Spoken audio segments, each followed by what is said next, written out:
Hare Krishna, dear devotees, welcome for today's continuous discussion on Nectar of Devotion. So I'm grateful to Vaishnava Kripa Prabhu Gandhi Mataji and Karupiya Saras Mataji for joining us today for our continuous discussion. Today is a fantastic day, 3rd December 2025, Wednesday. Wednesday.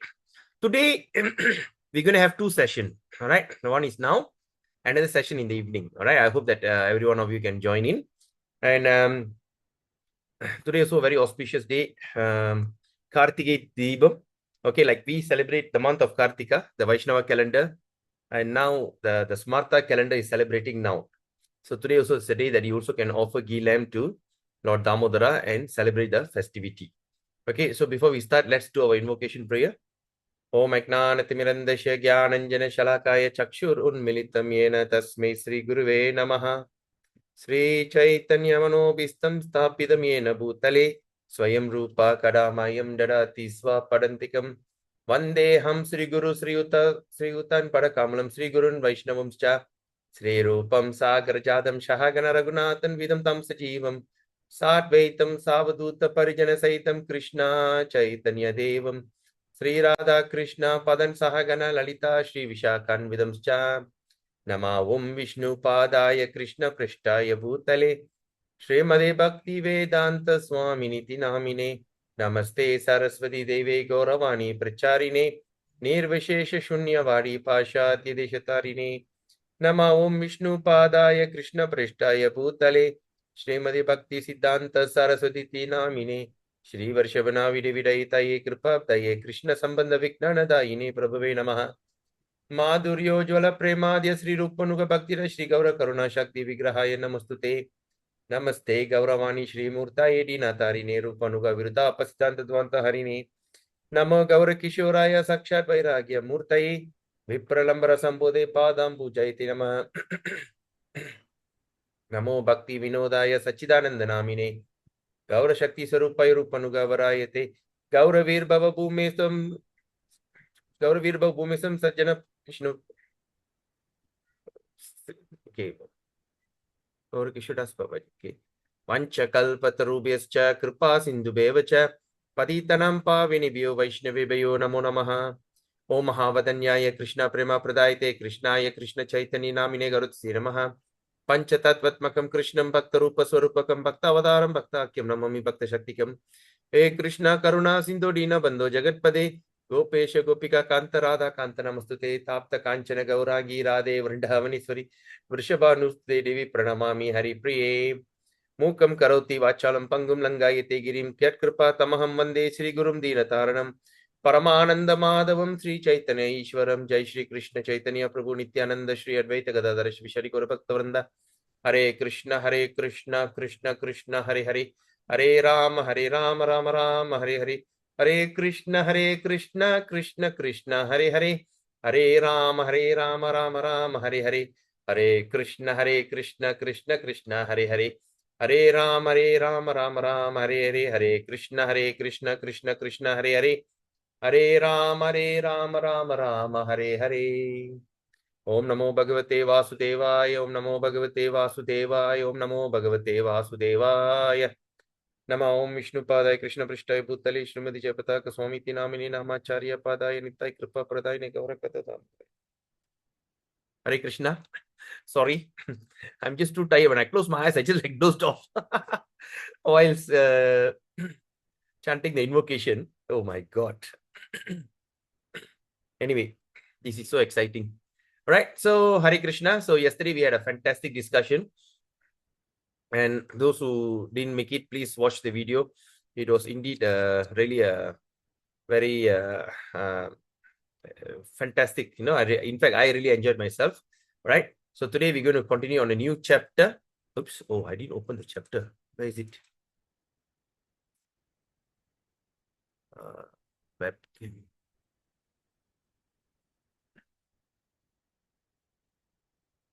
Okay.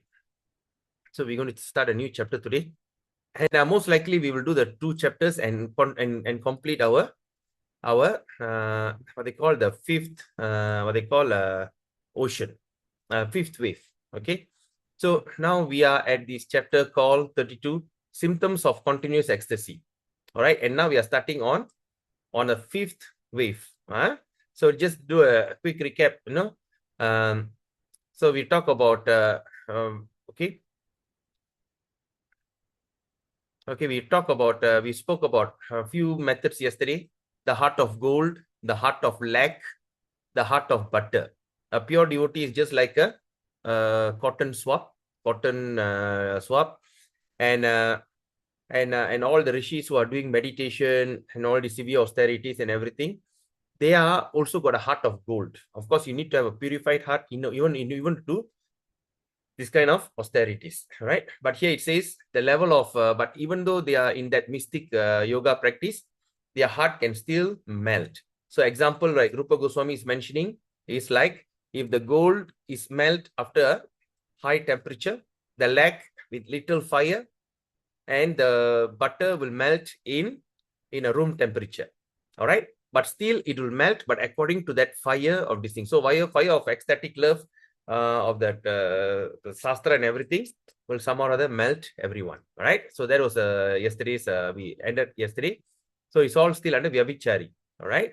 So now we are talking about 32, the chapter 32, and the fifth wave, Southern Ocean, fifth wave. All right. So here we're going to talk on Sthai Bhav. Sthai Bhav, there's a new chapter, right? Sthai Bhavyakya Panchama Lahari. Aviruddan Virudangscha. Bhavan yo Vashatam Nayan. Su Rajeva Virajeta. Sa Sthai Bhave Uchyate. All right. So Sthai Bhav means the continuous ecstasy of love. Continuous ecstasy of love can remain like a powerful king. So like how? Subduing all temporary manifestation of love as well as any opposing element of anger. So how we can understand this? Okay, let's look at this. The continuous ecstasy. When the ecstasy is continued from Vyabhichari Bhav, Vyabhichari means is the symptoms of ecstasy. Now we are coming to Sthai Bhav. That means we are coming into the continuous ecstasy. All right, it just example just like a powerful king. All right, how the powerful king simply can subdue. Right. Okay, so here the analogy is subduing all temporary manifestation of love. All right, all the temporary manifestation of love, but it can continue being ecstasy at the same time, also as well as opposing element of anger. All right, so opposing to the element of anger. Sthai Bhavotra sa prokta Sri Krishna Vishaya Ratihi. Mukhya Gauni cha sa dveda rasa nyai parikirtita. It can be exhibited directly or indirectly.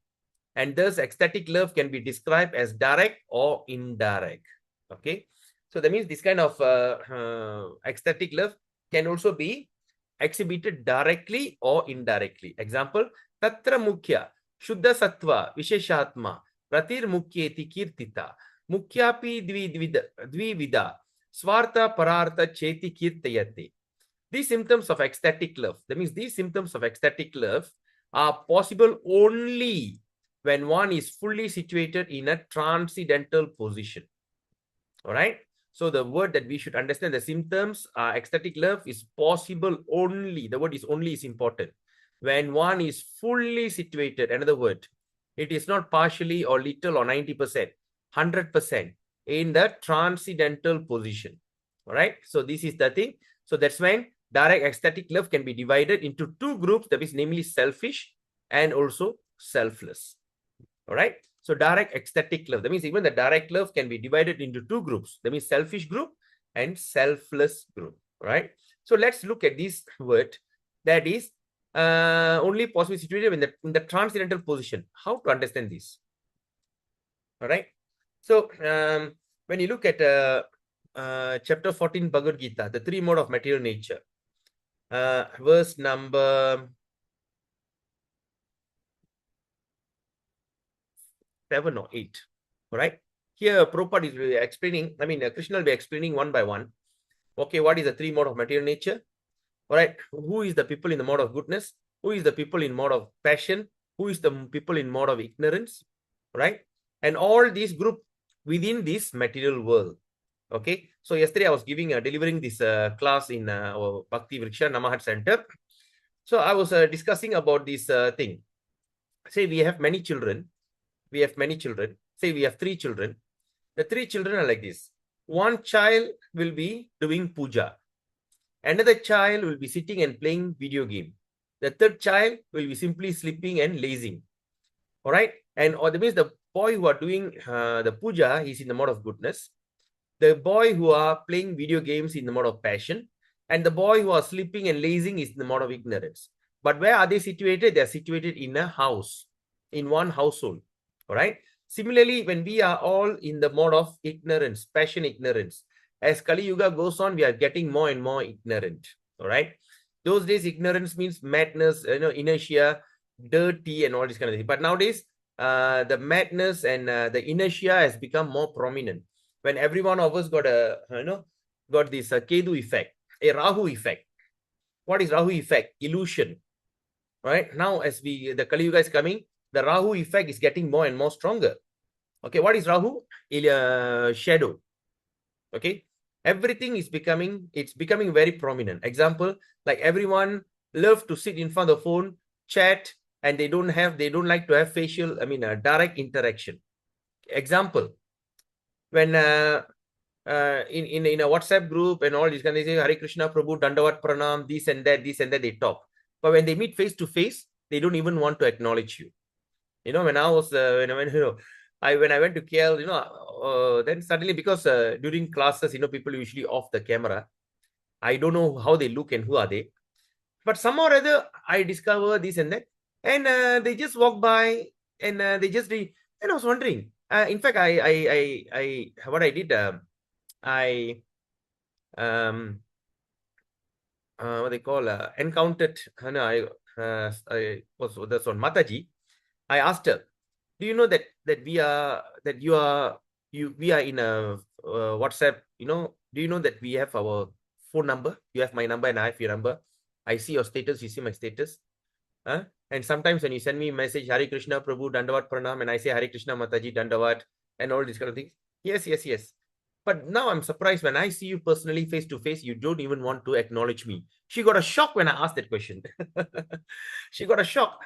I said, I'm just wondering, I'm not saying anything about you, but I'm just thinking about it, that we are all living in a world of illusion.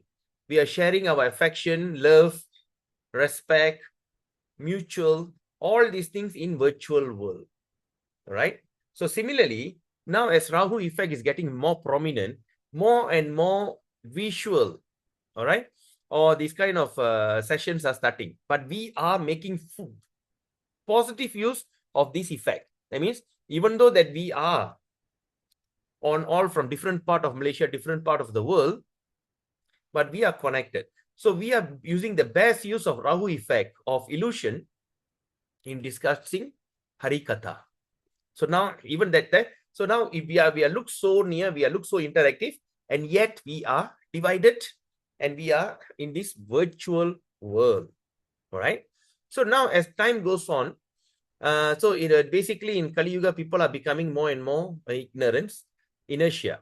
The inertia or the effect is becoming more and more that people basically do not want to leave the house. Like those days in the hospital or any place that you need to wait for long, they'll usually put a TV there.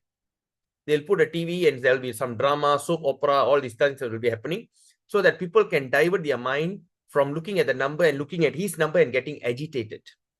So their eyes can be diverted away by looking at a TV. Even in a bus, train, they used to have TVs. Now it's no longer available. Why? Because everyone got their phone. They simply sit down, and the place. Last time there's a term says shh. SHHHH. I hope you all remember that, right? Shh. Everyone in the clinic, keep quiet. Don't make noise. But nowadays they don't need to put that kind of thing, because everyone just simply open their phone and just go into their own virtual world. All right. So in Kali Yuga, as we are going on, we are getting more and more. That means passion is also reducing and ignorance is getting more and more prominent. So anyway, we are trying to come out from the ignorant. We are trying to go into passion. From passion, we are trying to go into goodness. So the mode of goodness is basically that we are, like for instance, chanting the holy name, eating prashadam. So in Bhagavad Gita, Krishna explains, right? Our habit, our sleeping habit, our eating habit, our clothing habit, the color habit, and all these kind of things. All right. Nowadays, you see people are love to wear more black than any other bright colors. Okay. Anyway, so okay. So what happened? So when we are all trying to become in the model, that's why the Brahmin initiation is very important. The Brahmin initiation, the idea is after the person is initiated into Harinam Diksha, they have to elevate themselves into mode of goodness. And in Bhagavad Gita says, who is in the mode of goodness? The one who worships the demigods. The one who worships the demigods, they are basically in mode of goodness. All right. But after that, Bhagavad Gita, Krishna says in chapter 14, let me see. Chapter 14 text.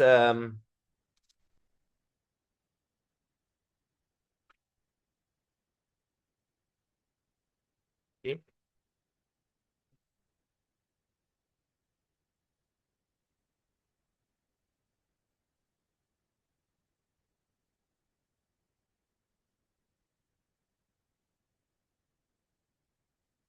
Okay. So when you look at in chapter 10, Krishna is telling about how the goodness, passion, and ignorance, they are fighting among themselves. All right. So, where is it? Yeah.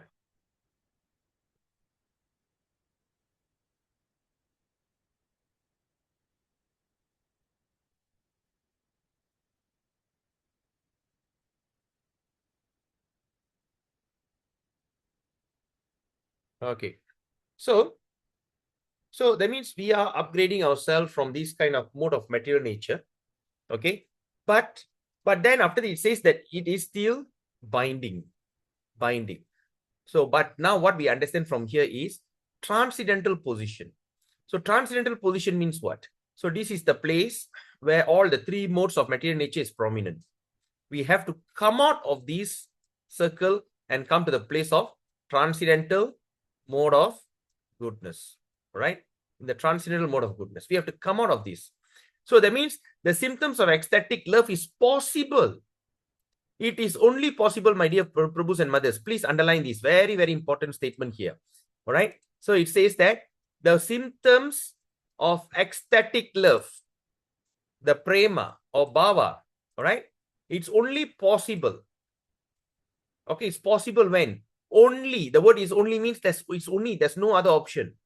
When one is fully, not partially, situated in what? In the transcendental position. So when the person comes out from these three mode of material nature.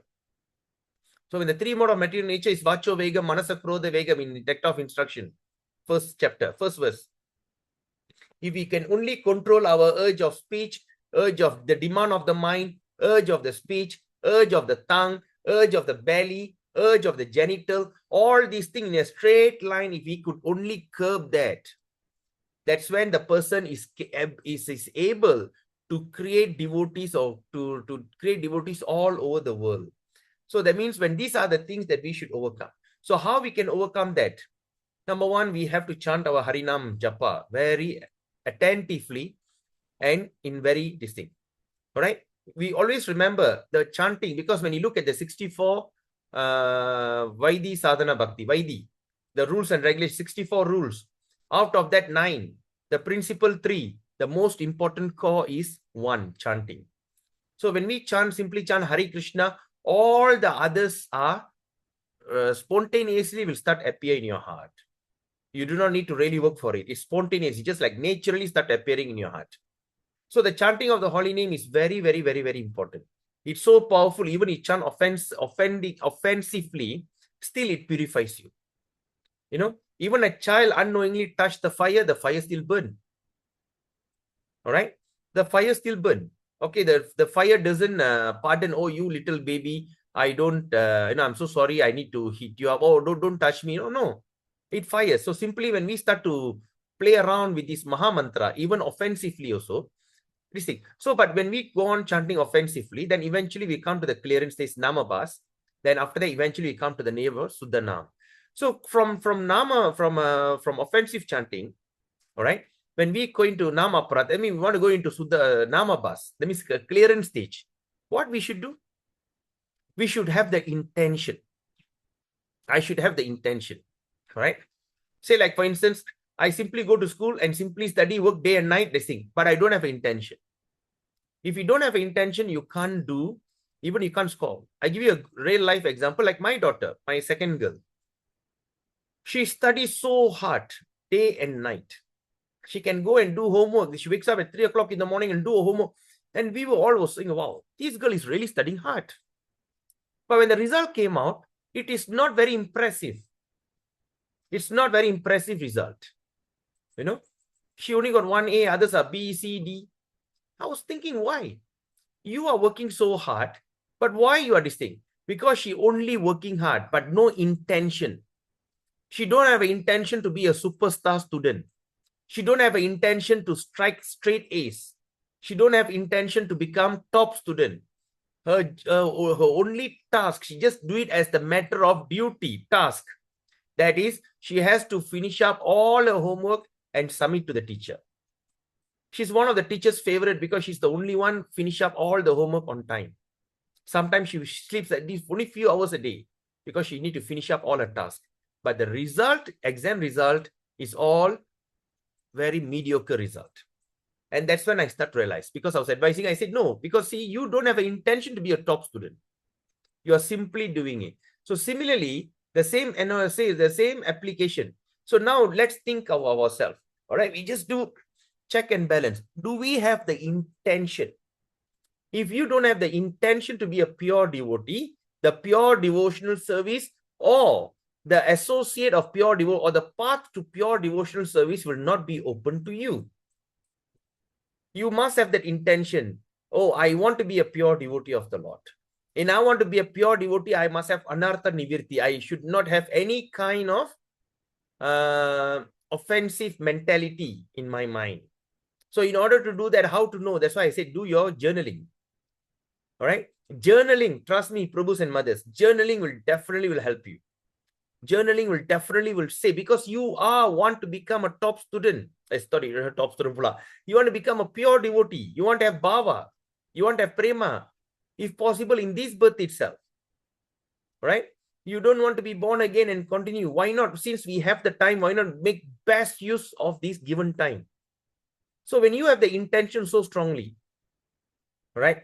This remembers me another example. My father used to tell me a story. His youngest brother was so mediocre. I mean, my uncle, my youngest father's youngest brother was so mediocre. My father said, my father was eldest, there's a big age gap. My father told him, if only if you can do well in your SPM, I will give you a motorbike as a gift. All right. And for the sake of the bike, he worked so hard. He worked so hard. Day and night, he tried his level best. We are talking about 60s, 70s, around 70s. He worked so hard. But eventually, he didn't do well. He came back with so much of broken heart and told my father, he said, no, Anne, I'm so sorry. I just couldn't do it. Oh, I worked so hard. My father, yes, he noticed that. He said, never mind, you worked so hard. Anyway, I'll give you the gift. He gave a bike to my uncle. He gave the bike. So, we must have the intention, number one. Number two, we have to work hard on it. Don't worry about the result. Just put your hard work. I have to wake up early in the morning. I have to chant my rounds. I must chant 16 rounds super attentively. Nothing in this world matters. When I chant my Hare Krishna Maha Mantra, I throw away my phone. I throw away all connection. I don't want to have any association. I rather be very selfish, because that's what we're going to discuss. I rather be very selfish and keep everything to myself, because I'm doing it for my own development. Enough is enough. I've been born in this material world for time immemorial. I do not want to be born again. I don't want to get into another womb. I don't want to get start all over again. Like the day Bhakti Vinyan Goswami Maharaj was telling. He was telling about this, but he said it in a very jovial way. Maybe you're not worried about going born again and everything. But now I want to ask you a question. Do you like to go back to school all over again? So, do you want to go to school? You know, that's why it struck me. Oh my God, going to kindergarten, go standard one, learn ABC. You know, then 1, 2, 3. Start all over again. Right? So it's like that. So we have to have that intention. It's not mere hard work. We work so hard. Right? Because we work hard. Even goal setting. We have to have a definite goal, specific goal. What do I want to achieve in my life? It doesn't matter how the thing is going to happen, but I have the desire. Krishna sees you. Yes, you work so hard and yet you didn't make it. It's okay. Krishna will pardon you and take you back. Who knows, right? Just like example, I just remembered the example of my father giving a bike to my uncle, my chitapa. He worked so hard, he failed, but still. And same thing we also do to our children. They work so hard, they couldn't make it. Nama, it's okay. I give you as promise. So similarly, what is this? That means first we must have an intention. We have to do hard work. We have to work hard. It is not, there's no shortcut here. I fast on Ekadasi. Oh, are all my sins gone? Yes, all your sins gone. You can be qualified to go to heaven. Is that our intention? No. Right? Oh, I go to pilgrimage. I go to Vrindavan, Mayapur. I go and bathe in Ganga, Yamuna, Saraswati, Sindhu, Kaveri. All my sins gone. Okay. You can get a good birth, good human birth. Is that our position? No. Right? Oh, I go and do these kind of certain rituals. Right? I do Sahasranam, Archana. I go to see all the Vishnu temple. Or I go for pilgrimage. Then after that, I sit and chant Lebek Quran. Okay, what is that in Bhakti, in Chaitanya, I mean, Harinam Chintamani, Bhakti Vinod Thakur is explaining, if you just come to the level of Namabas, that means from offensive, you're coming to clearance. In that junction, if you're in that junction, you can go to the core of the universe. That's it. Is that our intention? No. Is that my intention to go to live with Lord Brahma in Satyaloka, Tapaloka, Mahaloka? Is that our intention? No. Okay, now, is it our intention to go to Shivaloka? No. Is it our intention to go to any of the Vaikunthas? No. Is it our intention to go live in Ayodhya Dham? No. Is it our intention to go to Dwaraka Dham? No. Is it our intention to go to Mathura Dham? No. So what is your intention? Goloka Vrindavan. Vrindavan is my intention. Vrindavan is my intention. I want to go to Vrindavan and be Krishna's friend. I want to be Krishna's girlfriend. I want to be the servant of the servant of the servant of the servant of the Manjaris. I want to experience the Parakya Leela, all the ras, that beautiful ras which is beyond words, beyond mind can conceive. So in order to do that, we have to work hard. That's why, again, intention. I'm just giving my intention. But of course, you may have your intention. So whatever your intention is, set the intention straight. Put your mind, set your goals, and work hard for it. All right, as we get older, right? Now I'm only feel like 47, but I'm just not enough sleep. I couldn't wake up. While talking, I'm falling, dozing off. My God, imagine when I turn 60, 70, what's going to happen to me? Right? So what I'm saying is, even whatever the intention, all right? So the body is not meant to, of course, you have to take care of your health. That's fair enough. You have to take care of health. Why you need to take care of health? Because you need to use the body, because you need to take care of your car. If you don't service your car properly, if the car breaks down halfway, it's going to give you a big anxiety. You can't achieve your destination. Whichever place you want to go, you have to be like, the car need to go for repair for 2 weeks, 1 week, and you'll be having tough time. That's why even like driving fast and all, we don't want to do that. We want to take care of the car nicely. So the body is a car. So we need to keep it nicely. At the same time, make full use of it. Go to the full extent the use. Right? Like what Prabhupada says, 6 hours sleep is enough. Sleep early, 9 o'clock, wake up by 3 o'clock, and do your thing. You do your japa. And whenever you hold your beats, your intention is 100%. This is a tool that's going to purify my existence. This is the tool that's going to clear my anarthas. Right? Just imagine when a person falls sick. Right? Example, when a person comes into dread disease, like cancer, all right, or stroke, or whatever disease, horrible disease. When someone come and tell you this medicine going to save you, and imagine the person, when they take the medicine, they take with full faith and full intention, with full prayerfully, religiously, they take the bit. Oh yes, this particular tablet going to save me from this disease. And they take it and they'll be just with full of hopeful. Similarly, we have to do that, because the cancerous life that we are living in, right? The cancer is the one that's the mutated cell go and conquer, terrorize the other cell in our body. Like that, we are living a cancerous life. Our mind, our intelligence are terrorizing us. The lot of things are coming into our pure mind and try to spoil it. So we need to come like a chemotherapy. Chemotherapy is like dropping an atomic bomb, destroy everything, good or bad, everything die. But we don't want to do that. But what we are doing is, in this, we want to increase our mode of goodness. We want to increase our ecstatic feeling, so that we don't allow any nonsense thoughts, nonsense behavior to come and invade you. If you just take 1 day break, it will invade you. Imagine if the soldiers take a break for a day. All right. Oh, today is the day that, okay, today is Deepavali. So all the Indian soldier, okay, go home and take rest. Go and dance Holi, bale. Finish. The Pakistani will come in and will destroy everything. All right. So there's no break. For a devotee, there's no break. Every day is the day of spirituality. So when we can do that, that's when we stand a high possibilities. All right. The high possibilities of coming to the level of this transcendental position. So our goal, we can set, even you can put it in your journal. Today I set my goal, I'm coming to the level of transcendental position. What are the ways to go into the transcendental positions? Write it down. Okay, I need to do this. Okay, now I'm not chanting attentively. When I chant Hare Krishna, suddenly something come into my mind. Why? Because I allow the phone to be with me.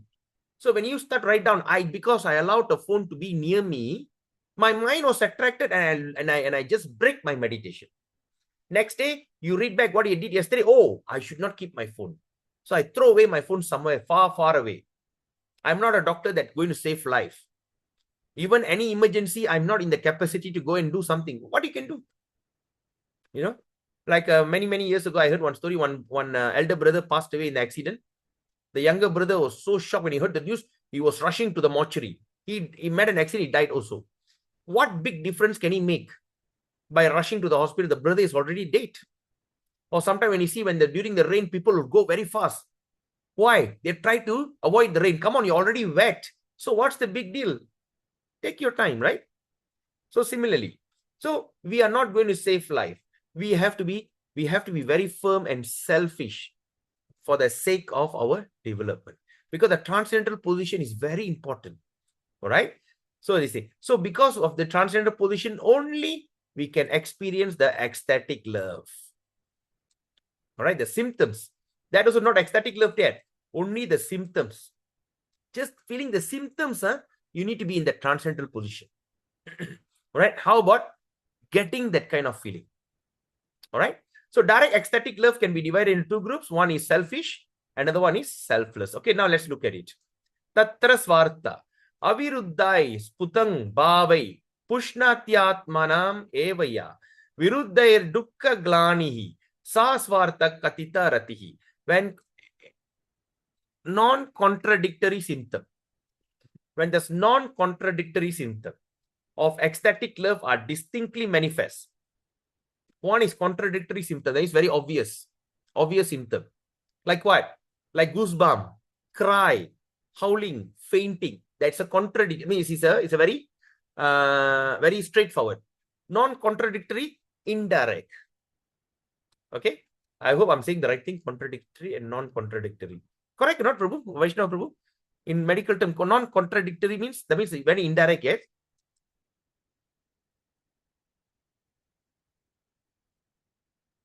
I think so. How about any Gandhi Mataji? Anyone can help me? I'm also not sure, Prabhu. Sorry. The contradictory means straightforward, yes? Wait, let me double check. Vaishnava Prabhu, our English scholar. Non-contradictory.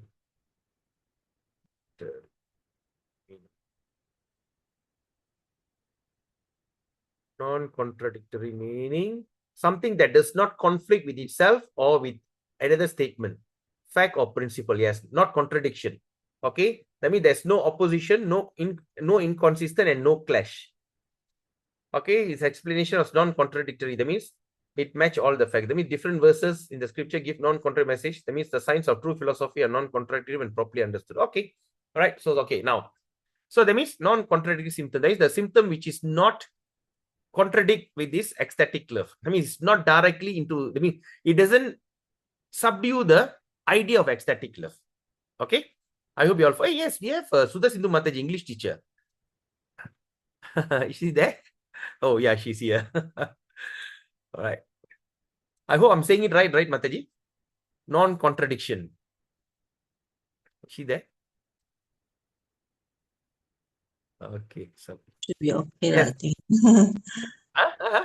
No contradict. Yeah, I think your expression should be okay lah, should correct lah. That means it's not contradiction. That means it's not against the philosophy. Correct or not, Mataji? Yeah, no All right. contradict. Not contradict. Okay. Okay. She's the authority. She's the English teacher. So if you see, then that is correct. Okay, non-contradiction. Okay, non-contradiction. Then that means not contradiction against the ecstatic love. That means it is not against that. All right. Okay, now what happened? Are distinctly manifest. All right, distinctly manifest.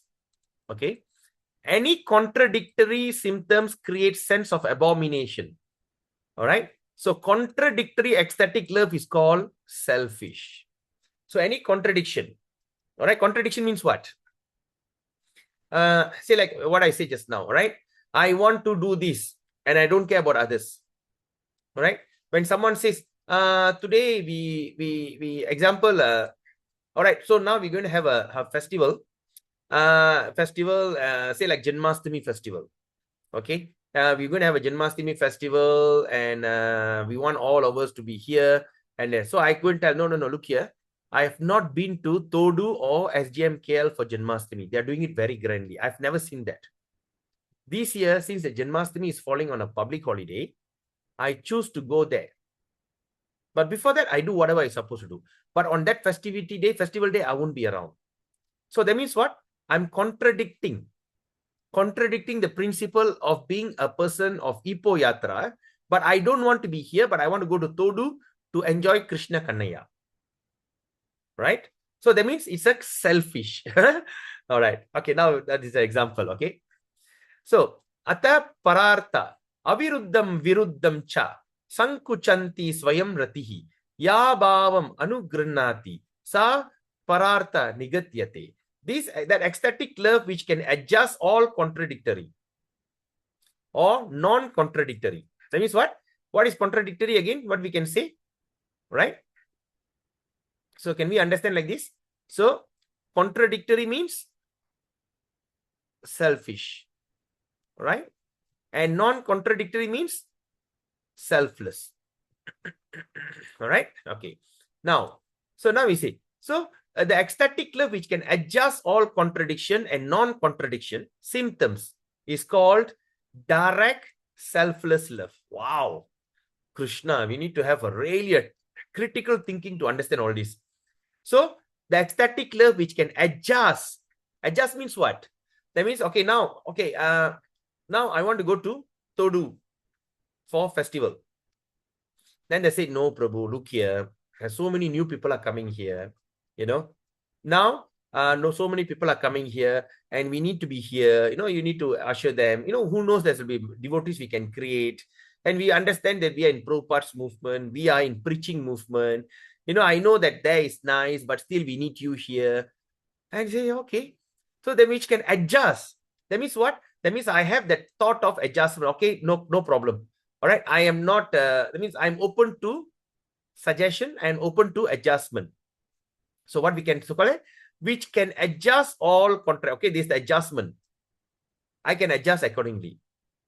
I can adjust my selfishness and to the non-selfishness. No problem. All right. And this kind of symptom is called what? Direct selfless love. So that means I'm willing to give up my selfishness. That means I'm willing to give up my desire of going to Todu and remain in Ipoh for the festival. Are you all following me on this? Any questions? Braja Prema, Hari Krishna. Happy to see you. All right.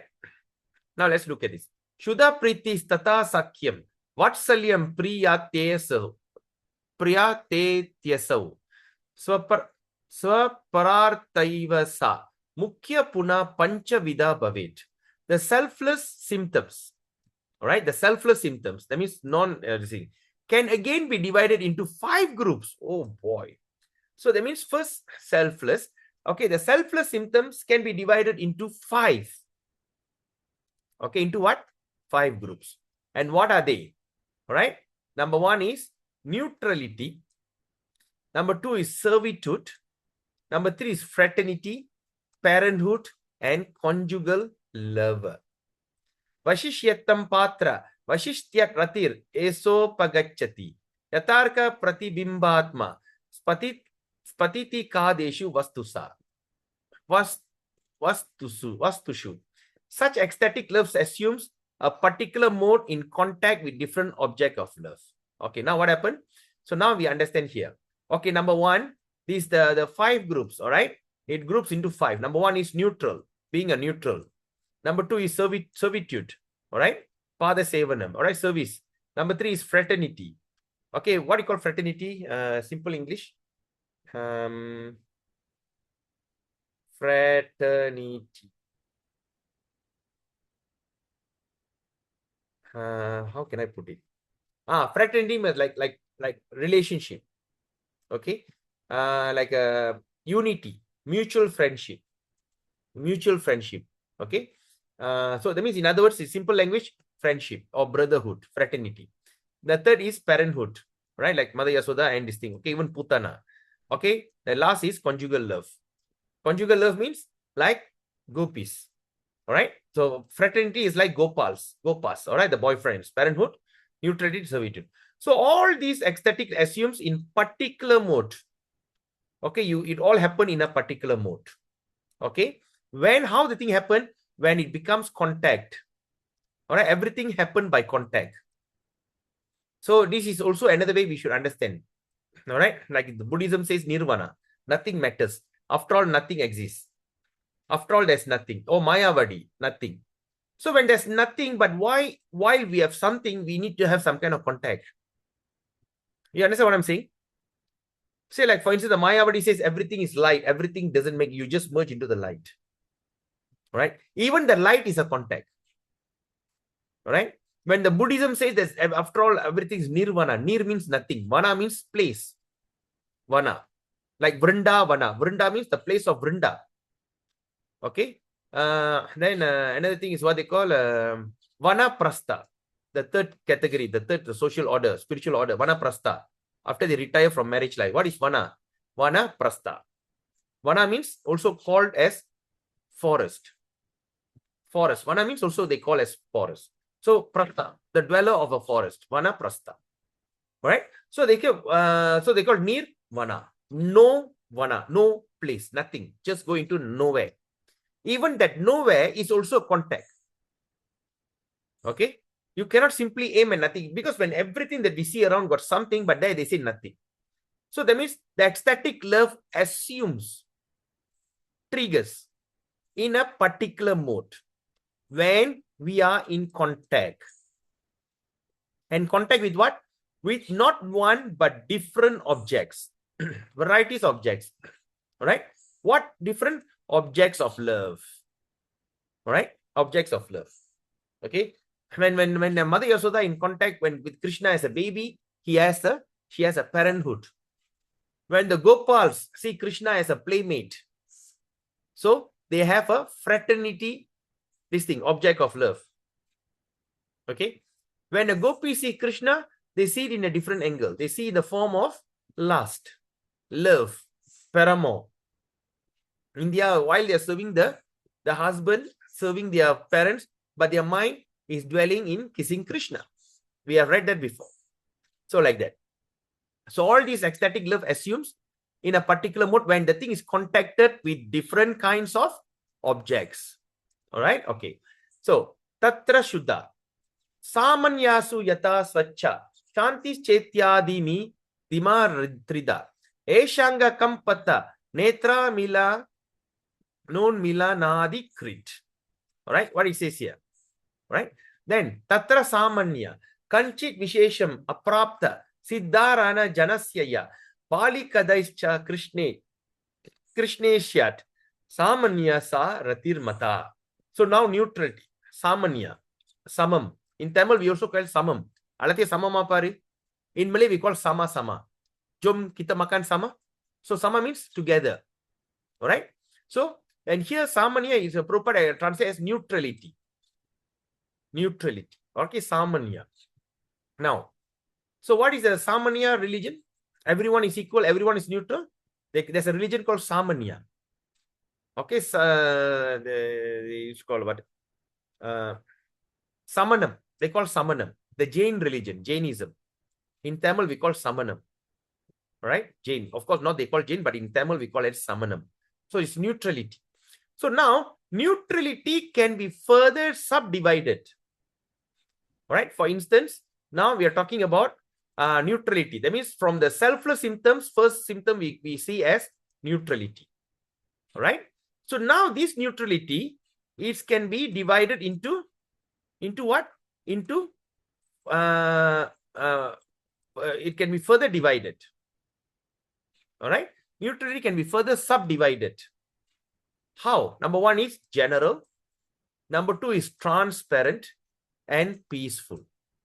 So the neutrality is divided, divide of selflessness, and from self neutrality can be further subdivided into three general topic. Right? That is general, transparent, and peaceful. Now, an attraction for Krishna by the people in general or by children cannot take any specific or satisfactory position. All right, now let's look at this. An attraction for Krishna by the people in general or by children cannot take any specific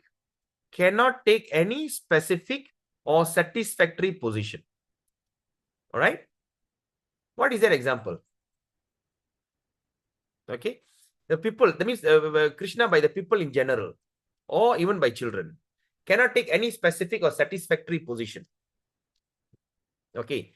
It can be manifest sometimes in trembling of the body, changing of the color of the eyes, red eyes, white. Okay. Although there is no symptoms of any particular affection. All right. Even there's no symptoms of any particular attraction. Okay. Now, yata asmin mathura vityam udayati madure virochane purata katasva sake mrdi manam manasa madanam kim eti mama yatava 3 varsha balika seyam varshiyasi samikshatam ya pura krishnam alokya unkurvatya bidavati. One old man was told by a young man,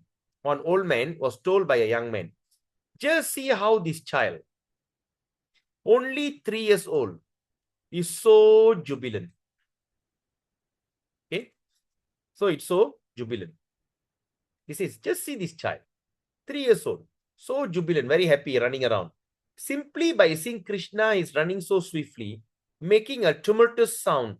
Just see, this is an instance of neutral ecstatic love in the heart of a child without any specific subdivision. All right. So without any subdivision, I mean, that means it's a kind of neutral ecstatic love. All right.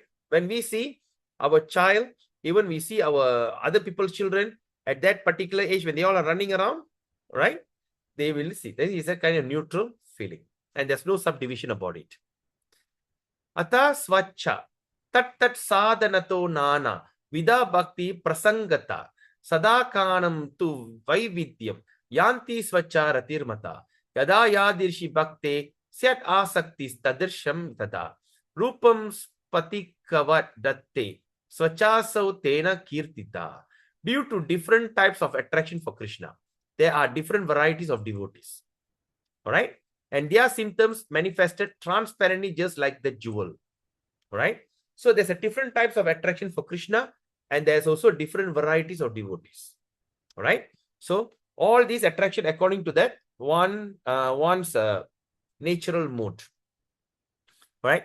So what they say, their symptom manifest transparently. That means they start to show their transparent. That means just like when we wear jewel, like those days, people wear jewel outside, the gold and everything. It's so transparent, so people can see. But nowadays, they wear all the jewel, but they cover. Then what's the idea about wearing all the jewel? Because nowadays thief, right? So anyway, so it's just like an attraction, different. They show it, they express it in a different manifestation. Yata Kvachit praburtu stuvan kvachena mitram ityuddasan Kvachit Tanaya Ityavan Kvachanat Kanta Ilu Ityu lesson. Kvachin Manasi Bhavyayan Parama Esha Atmetyasav Abut Vivida Sevaya Vivida Vrittir Aryo Dvijaha. All right, it's quoting in 2:5:14. That means Southern Ocean, fifth wave, text 14. It is said the great devotee, Brahmana, would sometimes address the Supreme Personality of Godhead as Master and sometimes joke with the Lord, using different kinds of familiar words. Sometimes he would protect the Lord with paternal affection. Sometimes he would cry out to the Lord, addressing the Lord as his beloved. And sometimes he would meditate on the Lord as the super soul. This means, okay, what does this mean? That the Brahmana expressed his ecstatic loving symptoms in a different way in different times. But in such instance, because of that ecstatic love, the Brahmana merged himself into the ocean of happiness and become situated in pure love.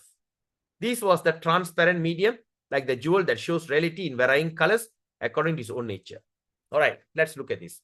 So now, okay, number one, who is the person that is mentioning here? They are mentioning a great devotee Brahmana. It is not a Brahmana. Great devotee. First point to note. The first point to note, a great devotee Brahmana. Is not an ordinary devotee. So what happened? Sometimes address the Supreme Lord as the Master. All right. So at one moment when you go and pray, they say, "Oh Prabhu." Prabhu means Master. "Oh Prabhu, you are the Supreme Personality of Godhead and I am your servant." Then after that, after some time or after the in another mode of situation, he liked to joke with the Lord.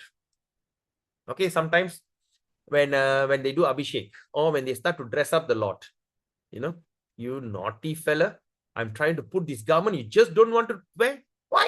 What is wrong with you? You want Mother Yasoda to bring the cane to whack you? Do you want Nanda Maharaj to bring the cane?" You know, they like to joke with the Lord. All right, the Brahmana. First he took, "Oh Prabhu," and now after that, when he was like example like dressing, he will just create this kind of joke. "If you are going to do this, I'm going to take you and tie to the rod." Okay, there's one what they call neem tree, Vepla maro. There's a neem tree outside. Marattala katti potruven ulunga irudhuke. I'm going to tie you to the rope. I'm going to tie you to the tree if you're not going to dress up. Okay, naughty fellow. He started to joke. Then after that, he used to put some familiar words, you know, some familiar words like some familiar prayers, you know, "Hey Krishna, how are you?" Know, the kind of friendly talk. Familiarity means friendliness. All right, some friendly talk. Then after that, he would protect the Lord with paternal affection. All right. Suddenly there's a thunder, and you just say, "Were you afraid? There was a big thunder. I think this Indra is too much. Are you afraid? All right, don't worry, don't worry." Or sometimes when they go out, you know, sometimes when the young parents go out, when they see something beautiful, "Hey, I think our children like this toy. Eh? I think they like that toy." So similarly, when we go out and do shopping, "I think our Jagannath, I got a Jagannath. I think this mango should go to the Jagannath. Look at the price. One mango can cost you what? 8 ringgit. It's okay. Jagannath. He's our. So we start to have this kind of paternal affection. And sometimes he would cry out to the Lord, "Oh my Lord, please help me. You know, Jagannath, are you watching what's happening in my life? I don't have any other choice, Jagannath. You are my only savior. Please help me, my Lord." Cry out to the Lord. And sometimes addressing the Lord as his beloved. You know, "Hey Krishna, hey Jagannath." You know, such a beautiful, you know, sometimes when looking at you, I wonder how they, start to use kind of lovely words or kind of like you're talking to a girlfriend or boyfriend.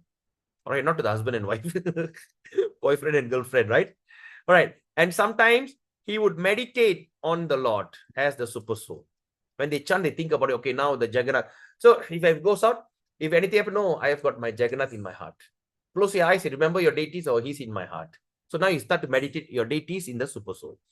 So what does that mean? So that means this Brahmana expressed his ecstatic loving symptoms in a different way at different times. Are you all following me on this? In each instance, because of the ecstatic love, the Brahmana merged himself into the ocean of happiness. In whatever situation, he always in that great ecstatic feeling. All right. Why all this happening? Because he's situated in pure love. Who this person? You are talking about the person who are called as the great Brahmana. He's situated in pure love. So the example Prabhupada is giving, he would be just because he was at a transparent medium, like the jewel. All right, when you wear a jewel, when I put a diamond necklace, it's very transparent. I don't hide it behind my sari. I put it outside. People look at it. That means people are looking at it. That means it's like openly showing. That means it's a total expression. Can be seen. All right? Because it shows the reality. It's in the reality. All right? Or varying colors. That means in diamond, you can have blue diamond, white diamond, whatever color diamond, pearls and everything. So you see all kind of varieties. Varying color according to its own nature. That means what? When the pearl, diamond, what they call emerald, jade, all these things, you put it in the same thing. You can see the significant difference. When I look at your chest wearing that necklace, first I see pearl. I see the authentic look of a pearl. I see emerald. I see authentic look of emerald. When I see jade, I see so diamond. So I can see everything in a very authentic, what they call, own nature. Even though all that is strung together, everything is different. They don't merge and become like nothing.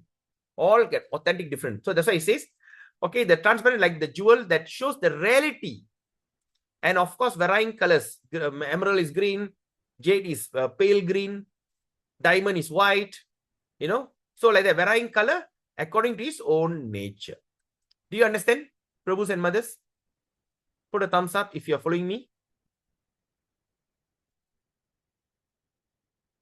Uh-oh. All okay?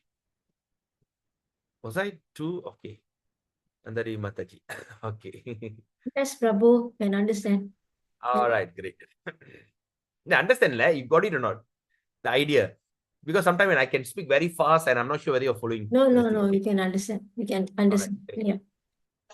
Anachanta diyam tat bhava nishta sukar nave aryanam atishuddhanam praya swacharatir bhaved ata shantihi manasa nirvikalpatvam sama itya bidiyate tata choktam vihaya visayun mukhyam nijananda stitir yataha atmana katyate sotra swabhava sama shama ityuso Praya Shama Pradhananang Mamata Gandha Varjita Paramatma Taya Krishne Jata Shanta Ratir Mata Yata Devarishir Vinaya Pite Hari Leela Mahotsave Sanakyasya Tano Kampo Brahmanu Bhavinu P. Bud. Okay. Now Prabhupada is summarizing all the three verses. He says, when the great sage Narada was glorifying the pastime of the Lord with his veena. So that means the Narada playing veena, glorifying the pastime. All right. Now what happened? The four Kumaras. Okay, the four Kumaras. Who are the four Kumaras? The sons of Brahma, 4 boys, headed by Sanaka. Although merged in the impersonal conception of Brahman, were trembling all over. Even the son of Brahma, Kumaras, they were merged in impersonal concept. That means God has no form. The direct son of Lord Brahma. Lord Brahma got Sabda Pramana from Krishna. He born from the lotus navel, from the lotus, that from navel of Garbho Dakshai Vishnu. And he was meditating tapas. We will study that in Srimad Bhagavatam. He was wondering who is this. Then he just heard the first word, tapa. Perform austerity. Then he started to perform austerity for self-realization. And that's when Krishna with his flute gives Sabda Pramana. Sabda means sound. Impregnate him the knowledge through the sound. Then after that, he started to create. So one of his creation is the 4 Kumaras. We will study that in Bhagavatam. So now we are thinking that your children are not listening to you, disobeying you. Don't worry. This not only happened to you. It happened from the day one of creation. When Lord Brahma told the 4 Kumaras, now you go and create progeny. And they say, no. Say, cannot. What cannot? No. I'm going to go. I'm going to look for the truth. Right? And they were impersonal. That means they start to see God as no form because they cannot see God. And out of anger, the Brahma will get very angry. If you think you're very angry with your children, don't worry. It also happened to Lord Brahma. He became very angry from the forehead. Boom! Another child born. That is called Rudra. Rudra. All right. Anyway, we don't go into that detail. We study that. Let's keep all that in Srimad Bhagavatam. All right. So the 4 Kumaras. So when they were then, after that, they smell the Tulasi and they end up in Vaikuntha. They call Sweta Dvip. And after that, they became, then of course, it's a big story. Okay, I don't go into that. So anyway, but even though they're an impersonal conception, when Lord Narada was glorifying the pastimes of this thing, they were all trembling. All right? Yatava Hari Vallabha Sevaya Samantat Apara Varganubhavam Kila Vadirya Gana Sundaram Atmanopi Akpanopi Abhistam Paramam Brahma Didirkshate Manome. Another devotee one exclaimed, although I can achieve liberation simply by serving the devotee, my mind is still very much anxious to see the Supreme Personality. All right? Even I can achieve liberation simply by serving the devotee. What we can understand from this? All right? Let's pause.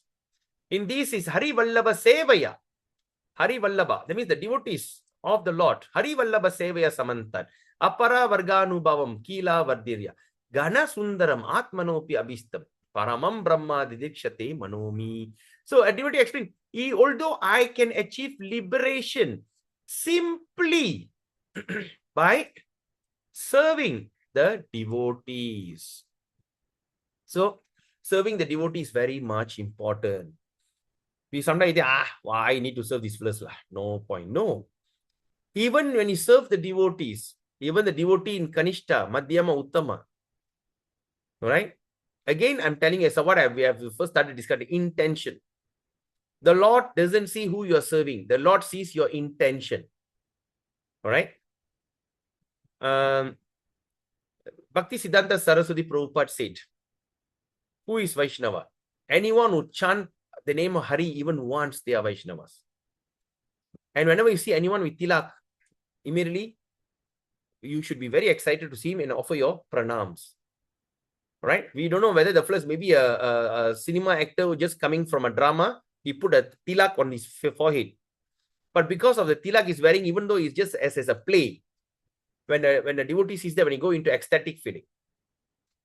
So intention is again. So simply by serving the devotee, a person can achieve liberation. Then after that he says, but my mind still much anxious to see the Supreme Lord. So what we can understand? So now when we talk about this liberation, so what liberation are we talking about here? All right. Liberation means, is it moksha? Is it merging into Krishna, merging into the light, or going to heaven? All right. Is it that? Is that what we are talking about? Okay. Because I can achieve liberation. Liberation. What liberation we are talking about? But the next statement, we have to look very carefully. The next one says, my mind very much anxious to see the Supreme Lord. So that means what? So what we can understand from this statement, even though I can achieve liberation or I can achieve the highest goal of going to Vaikuntha, just simply by serving the devotee, but still my mind anxious to see him. When you are in the act of going back home, back to Godhead, but I became so impatient, I want to see him now. Are you following me? My dear Prabhus and mothers, thumbs up if you're following me. Is it too heavy, the statement? Because we are going deep into every sentence what Prabhupada writes and Rupa Goswami mentions. Put a thumbs up if you're following me. Chana Lakshmi Mataji, are you following me on this? Yes, Prabhu. Okay. Right. So, okay, that means I know that you are all uh, following what I'm saying, because I am doing this for my own relishment, of course, is selfishness, but of course doing along with all of you. Thank you so much. Thank you so much for coming. It's such a wonderful association with all of you that we can go into these detailed studies. Now you understand or not? How to understand the direct, indirect, or in Malay we call sirat, tersurat. Sirat, surat. All right? Makna sirat, makna tersirat, dan tersurat. Tersirat means indirect. Tersurat means direct. So the word, how can we understand? That's why we say careful studies. That's why Prabhupada says, carefully read my book. Carefully read my book means what? Hold the book very tightly with so much of devotion? No. See the word by word. There's so many things we can be thinking. So now we understand from here. Now I am talking about, okay, I'm talking about, all right, I can achieve liberation.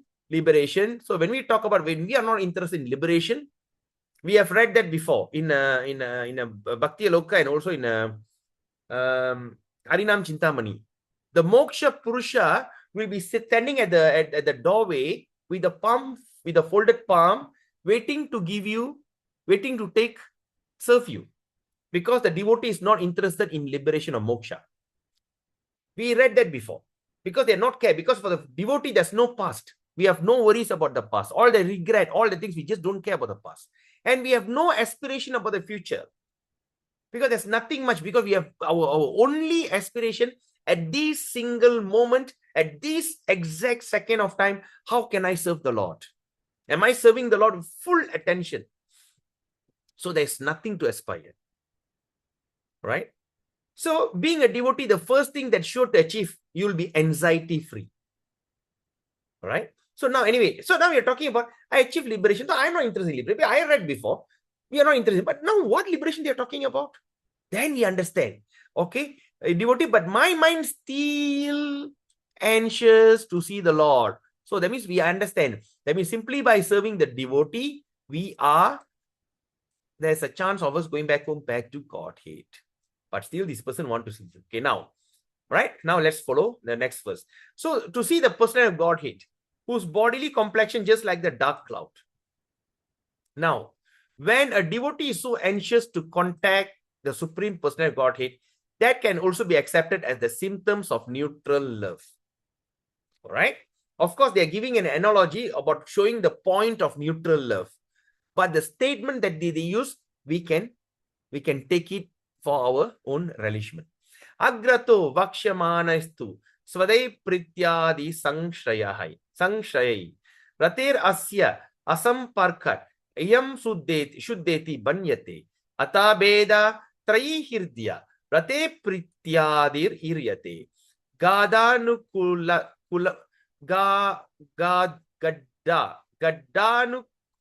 kulatotpanna mamattvena sadarshita Krishna bhaktesva anugrahya sakhi pujeshva anukramat trivideshu trayi priti sakyam vatsalate asau.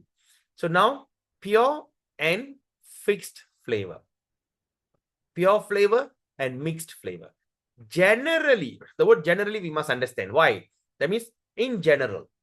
It's not specific. A devotee of Lord Krishna may be placed into three groups. In one of the three groups. The devotee of Lord Krishna can be placed in one of the three groups. The first group is, one group consists of those who are completely dependent on the merciful affection of the Supreme Personality. The first group is the one who completely dependent.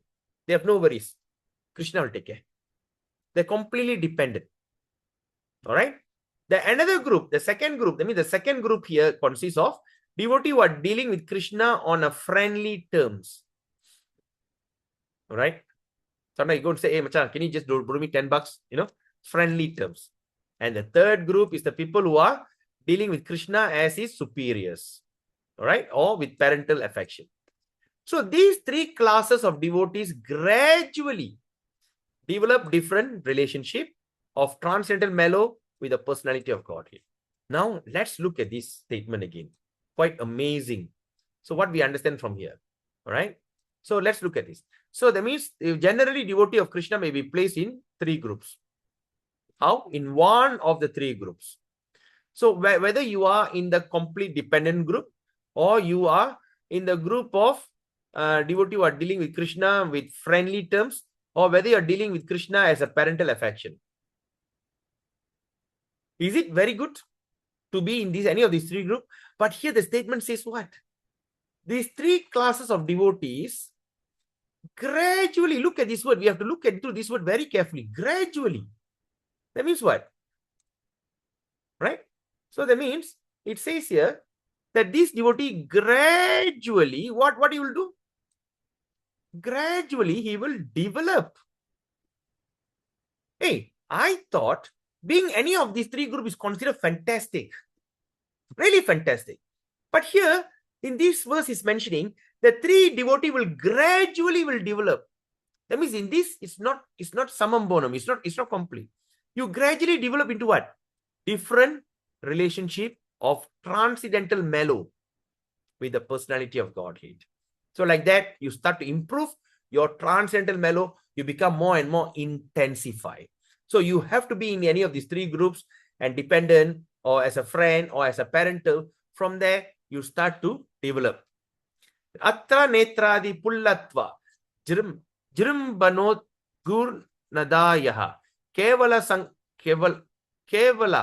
shankula cheti dvi vidyam rati trayi tatra kevala pratyantarasya gandena varjita kevala bhavet varjanuge rasaladav shridamadav vayasyake gurau cha vrajanatadav kramenaiva spuratyasau. So now, my dear Prabhus and mothers, what is kevala? Can anyone tell me what is kevala? What is kevala? If you are a Indian birth and Tamil born or speak Tamil, you must know this by heart. What is kevala? Because in Tamil, kevala means inauspicious, annoying, or what they call dirty, or some kind of abominable. You know? நீ என்ன கேவலமா இருக்க? ஏன் புத்தி இவ்வளவு கேவலமா போச்சு? Kevalam is such a abominable. In Tamil, kevalam means what? It's abominable, obnoxious. But now in Sanskrit, what is kevala? Can anyone tell me? Chanalakshmi Mataji, Gandhi Mataji, Saras Mataji, Nandadevi Mataji, Sadguna Mataji, who are joining all my class, Vaishnava Kripa Prabhu, Vraja Prema. What is kevala means?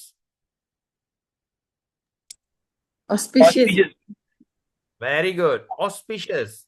Second is pure. Kevala means auspicious or pure. We must remember that. Sometimes when you chant the mantra, Harir Nama, Harir Nama, Harir Nama, eva kevalam. Hey, enada kevalama? Enada adu? Harinama, Harinama, Harinama, kevalama. Appa kevalama, Harinama da solradhu. We must remember that. Okay, kevalam. Kevalam means auspicious or pure in Sanskrit. So when people ask you, why? Enna kevalama? Then you tell, no, in Sanskrit, kevala means it's that. All right, must remember that. Kevala. Okay, now, when the attraction of Krishna is based only on one particular humor, that humor is called as kevala or the pure state. See the pure state. So on this pure state of devotional service, gradually develops the desire to follow in the footsteps of eternal associate of Krishna. Example, follow in the footsteps of Rasala.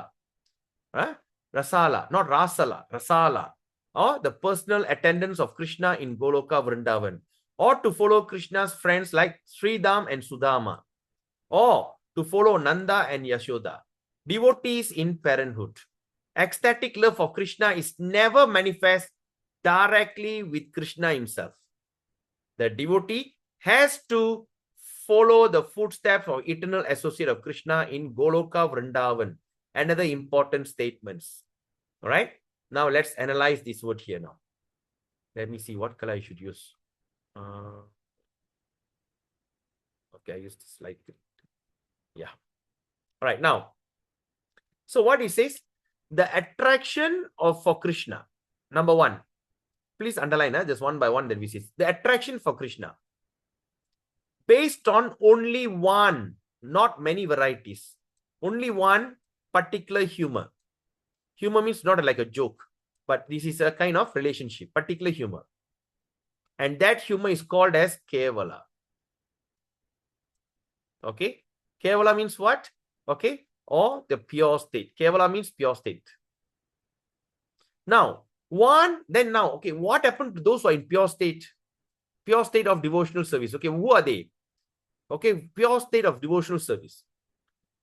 Gradually develops. That means you come to the level of Kevala or pure state, and that's when you gradually develop the desire to follow the footsteps of eternal associate of Krishna. Let's think it in this way, right? Now, let's see, right? Okay, now I want to, if I want to desire, okay, if I have a desire, okay, now we go backwards. So I want to follow the footsteps of eternal associate of Krishna. Footsteps of eternal associate of Krishna. Okay, I've got a desire to follow. All right. And how can I gradually develop this idea? When I come to the level of pure state of devotional service. And how to come to the pure life of devotional service or Kevala? That's when I have one particular humor, only one particular humor. Okay. And how? With the attraction of Krishna. So what we can understand from this? So when you have one particular humor, and that is called as Kevala, which is pure state, that means you come to the level of pure state. That's when you gradually develop the desire to follow the footsteps. Can you imagine, my dear Prabhus and mothers? Let's look at ourselves. Am I in a pure stage? Am I a pure devotee of Krishna? Here it's mentioned, if you come to the level of pure stage, that's when you could be able to follow the footsteps of eternal associate. Example, what are the examples given here? The examples given here, all right? Okay, what are the footsteps? Okay, like follow the footsteps of Rasala. Rasala means who? Or Rasala means the personal attendant of Krishna in Goloka. All right? That means like gopis, gopals, and all the attendants. Or to follow the Krishna's friends like Sridham and Sudam. Okay? Or to follow Nanda or Yasoda, which is devotee of parenthood. Okay? So then after that, the scary part is this. It's mentioned, ecstatic love for Krishna never manifests directly. Never manifests directly with Krishna himself. So if you are going to simply want to become a lover of Krishna by yourself out of nothing, it never helps. It never happened. It never happened. You can never approach Krishna directly. Krishna says, right? Surrender unto my pure devotee. He have seen the truth, he can impart the truth. You have to go through a devotee. The devotee has to follow the footsteps. You can never do it yourself. The eternal associate of Krishna in Goloka Vrindavan. It's not mentioning in Vaikunta. It's not mentioning in Ayodhya. It says Goloka Vrindavan. Why? Only in Goloka Vrindavan, you see prema exists. Bhava exists everywhere. The ecstatic, the ecstasy exists everywhere. Right? Even when you see, when Prahlad saw Narasimhadev, he was in ecstasy. When Dhruva saw Lord Vishnu, he was in ecstasy. When Bali Maharaj saw, what they call, what is his name? Who is Bali here? Bali saw who? What? Yeah. Who's that dwarf Brahmana? Krishna came in the form of dwarf Brahmana. What is his name? Vamana, right? Vamana, right? Yeah, Vamana. Yes. So when a Bali saw Vamana, he was in ecstasy. He was willing to give up everything. He disobeyed his guru Sukracharya. Say, you don't talk, I'll give. It exists even in Vaikuntha Loka. But prema only in Goloka Vrindavan. Prema. So now we are talking about prema because we are going towards prema now. We are going to go into deep studies of prema. So we should understand. So that means we should be in particular humor and we have to gradually develop our desire with the footstep or associate of Krishna. So that means when we are following all these kind of footsteps, we can come to the level of achieving perfection. All right. So please remember that. So again, let's have the intention. Let's have the intention to become a pure devotee. All right. When we are setting goals to be a millionaire, we are setting goals to be a doctor, we are setting goals to achieve some goals in life. Why not set your goals to become a pure devotee of Krishna? Okay. And of course, again, let me tell you, my dear Prabhus and mothers, journaling will definitely help you. If you are not doing it, start at once. Tatra sankula. Tatra sankula. Esham dvayostrayanam sva sanni patastu sankula. Udbhavadau cha bhimadau mukuradau kramenatsa yasyai dikyam bhavit yatra satena vyapadishyate. So when a transcendental humor in relationship with Krishna become mixed, when the relationship with Krishna in friendship, servitorship, parental become mixed together, what happened if all the, because just now it's individual, but what happened if everything start mixed up? Like the story of Brahmana just now. The result is called as mixed humor of flavor. It's become a mixed flavor. Such mixed flavor, transcendental flavors are manifest by such devotees as Uddhava, Bhima, and Mukara, who are the personal attendant of Mother Yashoda. Although devotional humors of flavor are sometimes found in mixtures, a particular humor is always found to be prominent and constant factor. What does that mean? Let's relate. Right? Even though we are in Krishna conscious, we are in ISKCON, we celebrate Narasingha Chaturdasi, we celebrate Ram Navami, right? We celebrate what they call the Malayali celebrates devotees celebrate this Onam, the time that Vamana took the 3 steps. Then we celebrate Damodara, the Damodara, that means the parental. We are offering the lamp of Damodara. But even all these things we are celebrating. Okay, there's a mixed flavor. But our real intention is to serve Srimati Radha and Krishna along with their gopis. We are celebrating all the other festivity, but our intention, our real distinct is this. So that's why a particular human is always found to be prominent. It's always found to be prominent and constant factor. That prominent humor to be accepted as what? So that kind of prominent flavor accepted as the devotee's main relationship with Krishna. That can be accepted as your main relationship with Krishna. For example, Uddhava in relationship with Krishna as a friend. Uddhava's character trait servitude to Krishna is also visible. Such friendship is called friendship in reverence, Vaya Bhakti.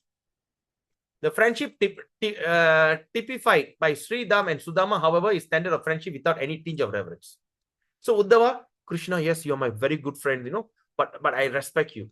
But Sridham and Sudama, playful. They'll jump on him, he will jump on him. They will take Krishna, you know, they like to do wrestling. Okay, it's a childhood pastime. Okay, without reverence. Artha Priti, Swasmat Bhavanti Ye Nunaste, Nugraya Harir Mumata, Aradhyatwamitka Tesham, Rati Pritir Itirita, Tatra Shakti Krit Anyatra, Priti Samharini Yehi Asau. Subordinate ecstatic love. All right, we're talking about subordinate ecstatic love.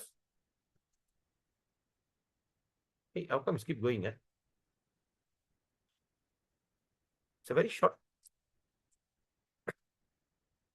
We are in which page now? Oh, we have already gone to chapter 34.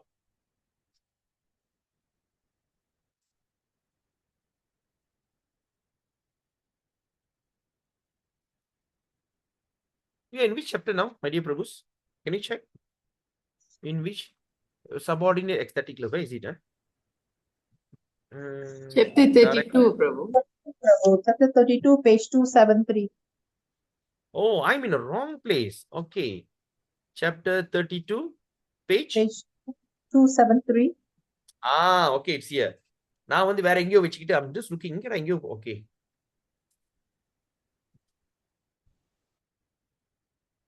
Oh, we are in chapter 32. Okay, we are continuing. I put it in the wrong place. Okay. No, because I marked chapter 33. I was wondering, it's such a short chapter and why is keep going? All right, anyway, okay. So subordinate ecstatic love. So the devotee always think of Krishna as superior and subordinate ecstatic, or the devotee always think of Krishna as a superior. So when you think Krishna as superior, you are subordinate. Or you are in superior or in subordinate ecstatic love. To such devotee, concept of inferiority of Lord is very prominent. Right? Where do you find this? We find this in Sri Vaishnava. They worship Krishna as a supreme personality, and I am the servant. So inferiority is a superior and I'm inferior. Right? And he rarely takes interest in any other kind of transient loving and humor with Lord.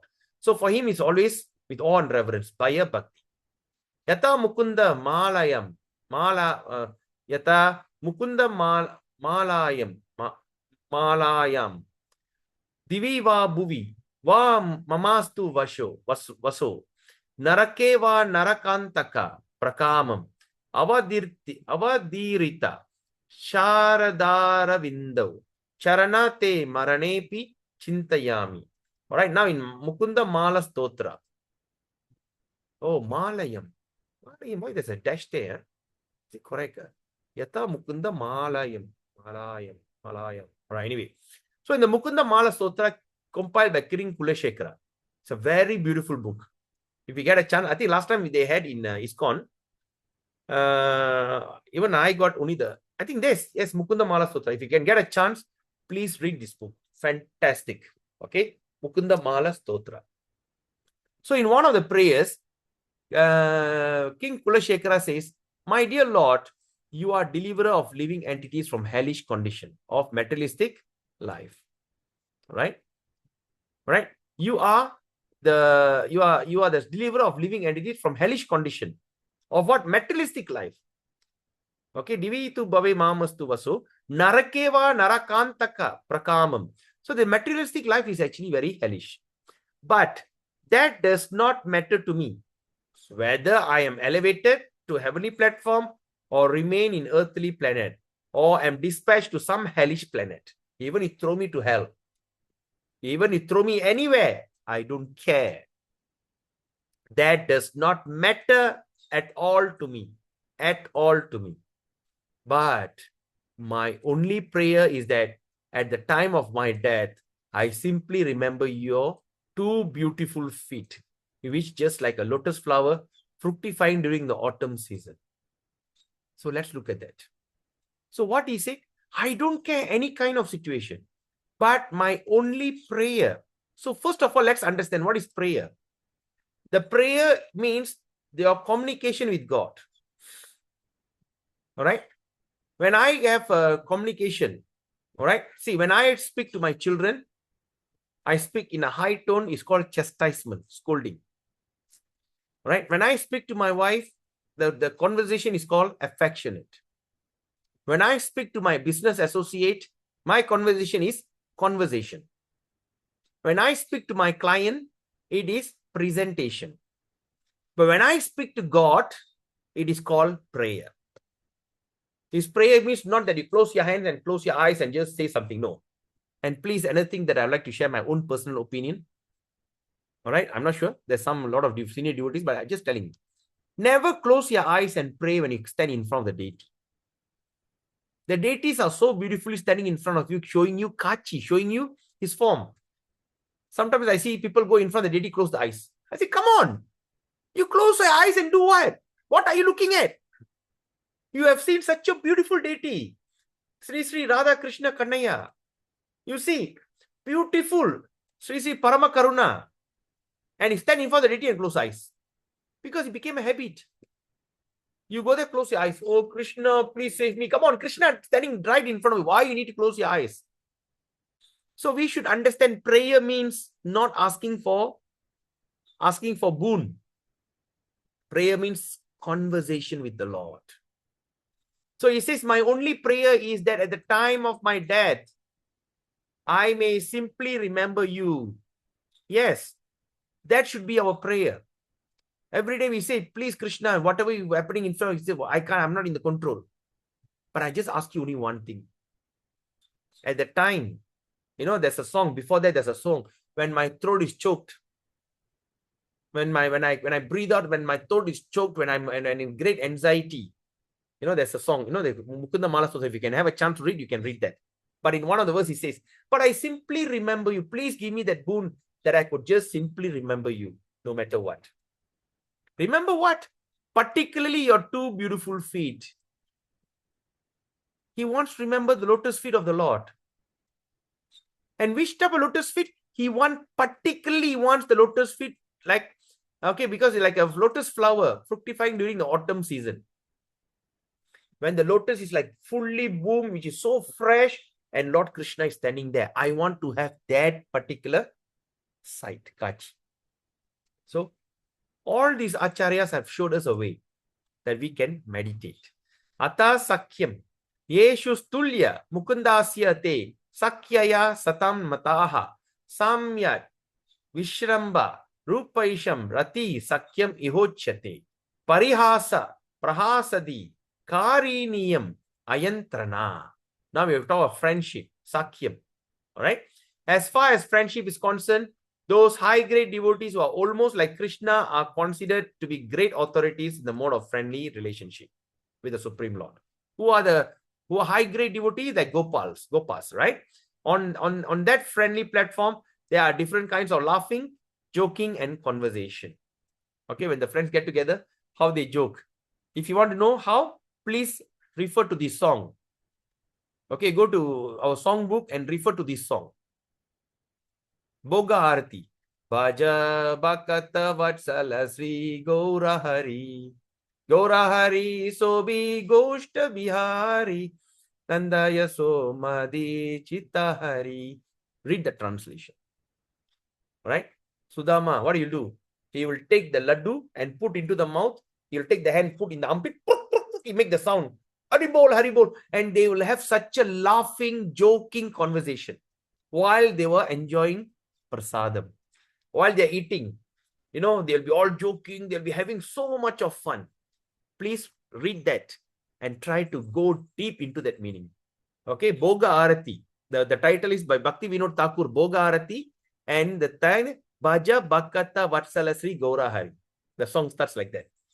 Yata Mam Puspitaranya Didiksayagatam Nimesha Vishlesha Vidirna Manasaha Te Samprashanta Pulakanchita Shriyo Durat Aham Purvikayadya Ramire.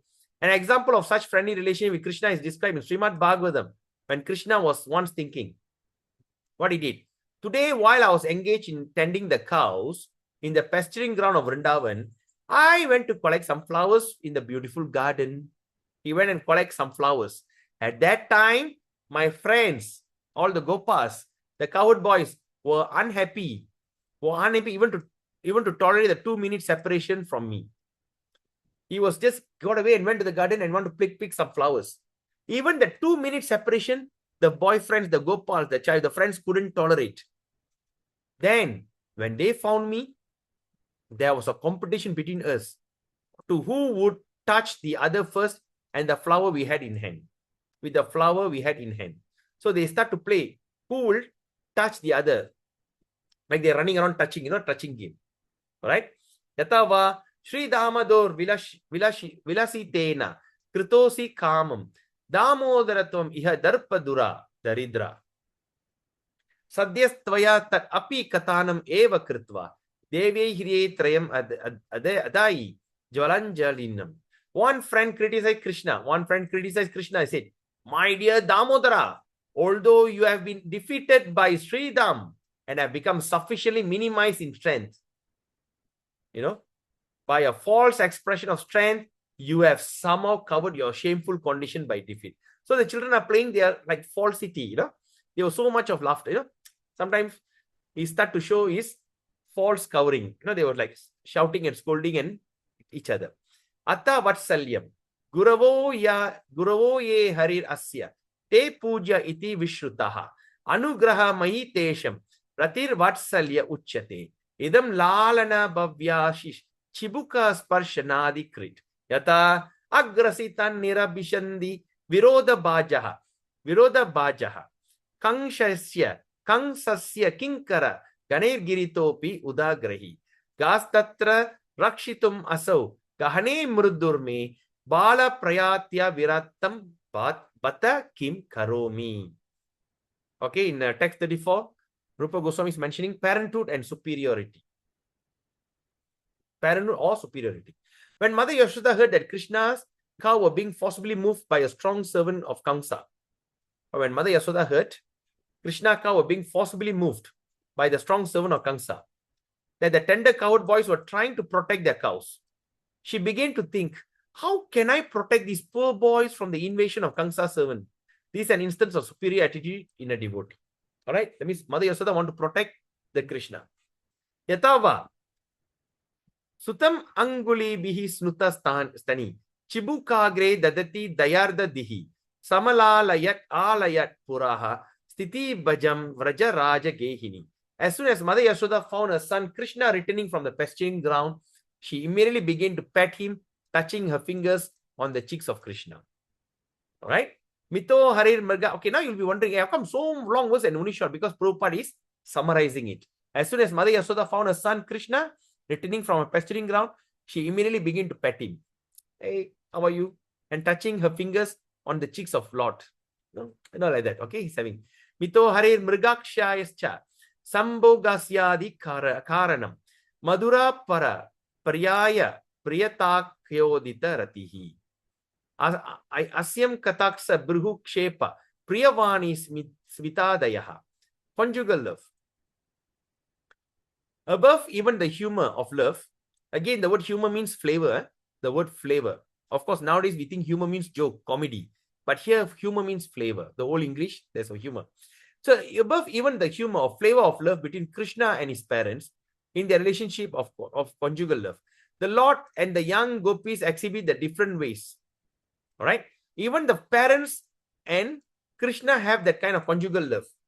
All right. They have that conjugal. That means Krishna and his parents, they are conjugal love. But the Lord and the young girl, they exhibit conjugal love in a different way. How they do it? By glancing, vora kannala paakkurathu, by moving the eyebrows, the way they attract the eyebrows, speaking very sweet words and exchanging smiles, not laughter, smile. Vora kannala sirikkirathu. So, very nice. Yata Govinda Vilase. Chiram utkantito manaso radha mura vairino kopi. Nibrita nirikshana janma pratyasha pallavo jayati. There's a statement in Govinda Vilas on the effect of Srimati Radharani was looking for Krishna very anxiously and almost disappointedly. Yahottaram asau swada vishesho la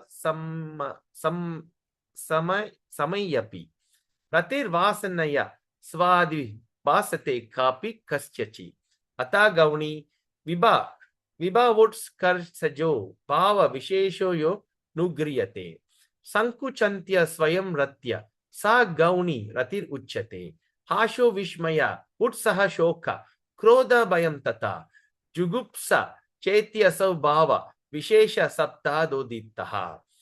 When there is such an indirect expression of conjugal love, indirect, there is a smiling, astonishment, enthusiasm, lamentation, anger, dread, and sometimes ghastliness. There's these 7 exchanges of conjugal love form another state of ecstatic love. So what is the indirect expression? First, smiling. When the girl dressed so nicely, wow, astonishment. Right? When we are preparing to go and meet the girl, I mean, not we, of course, we all experienced that before, long time ago for some. But say a boyfriend and girlfriend try to do the enthusiasm, getting ready, putting up perfume, like Krishna. Then after they go there, you wait, or sometimes the girl suddenly says, no, my father around, I cannot come. Lamentation. And that lamentation creates anger. Then you become dread, you become extremely angry, krodha. All right? So now it says, Asha Vishmaya Hatsa Soka Krodha. Bayam, scared. Soga. Sogana Sogama varade. Krodha means ghastliness. Sometimes you become very angry. You start to smash things. You start to break everything in the house. Why? Oh, my girlfriend said cannot meet me today. What she's thinking about? Angry. Ghastliness. Krodha. Then Bayam. Fear.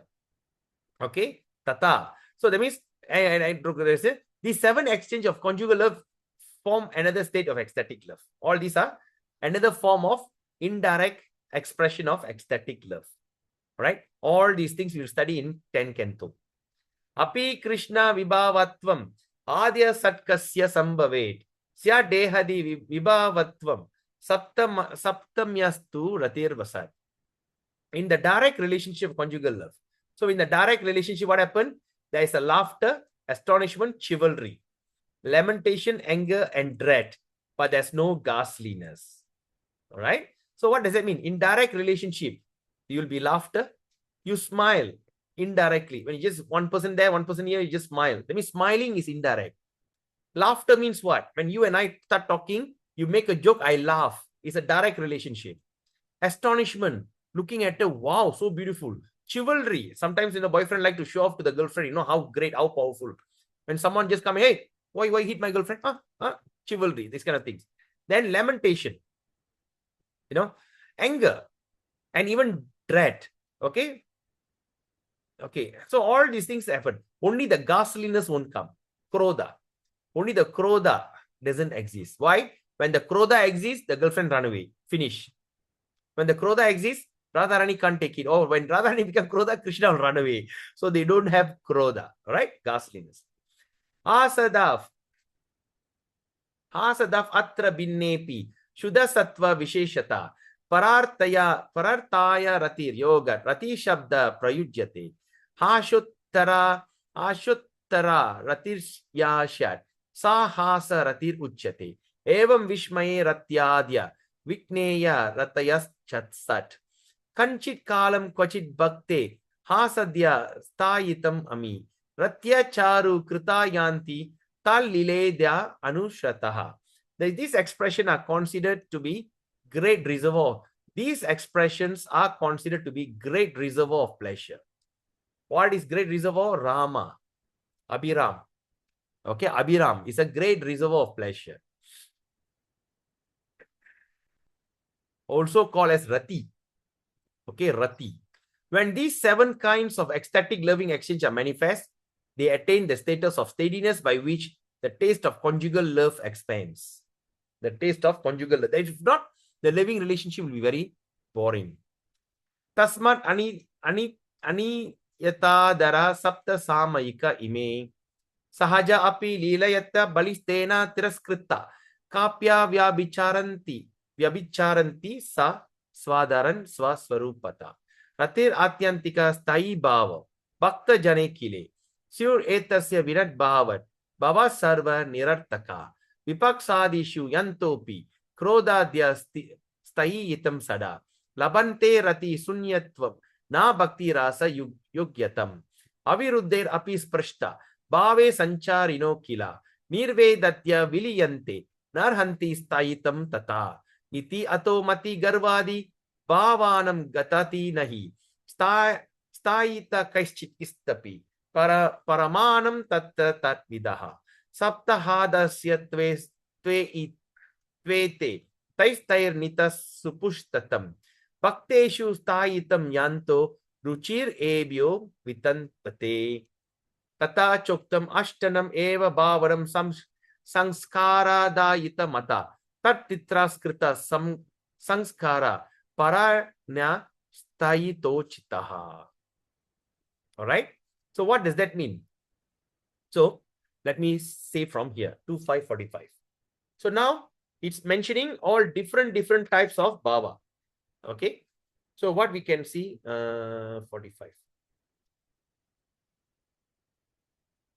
Right. So what we can see.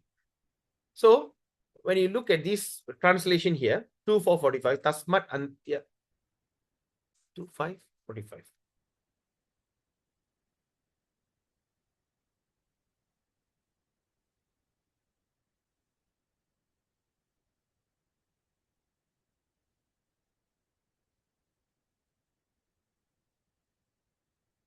Okay. Saja api liyanti balistena okay. Why my eyesight? Oh my God. Sahaja api lilayanta balistar. Okay, this down. Okay. Now it says, therefore, the 7 emotion state manifest for a short time in a person and are not mixed with any particular person. Even though these 7 emotions manifest spontaneously, that means come happen spontaneously, they disappear by being covered by contrary bhavas arising from primary rati. All right? Because this is what we're going to discuss in the next verse. That's why Prabhupada is not giving any translation. Then they say, then after that, when a primary rati is essential form does not leave the devotee. When the primary rati, okay, or what they call, does not leave the devotee, it is considered to be the continuous of Atyantika Thai Bhav. This is present in all type of devotee. Without that continuous Thai Bhav, all the other bhavs such as Hasha are dysfunctional. Oh, this is quite detailed here. Anyway, I just read through. We will study, we will discuss this in the next chapter tonight. All right. That though the teacher Jiva Goswami commentary is the Rati does not leave it's respectable or it's quite considered the continuous Atyantika Bhav. All right. Though the secondary Bhav becomes Thai Bhav, the enemies of Krishna, they are suitable. Okay, anyway, I don't want to go into the detail because it's quite confusing here because I'm referring from, because this is also continued in indirect expression of ecstatic love, 33 onwards. All right. All this kind of emotion, the 7 types of emotion. So what is this? First is Vyabhichari. All right. But there's an A in front. Vyabhichari. Right? So that means Atyantika Sthai Bhav. Then after that, like that, there's a 7 kind of rasas explained here. Okay.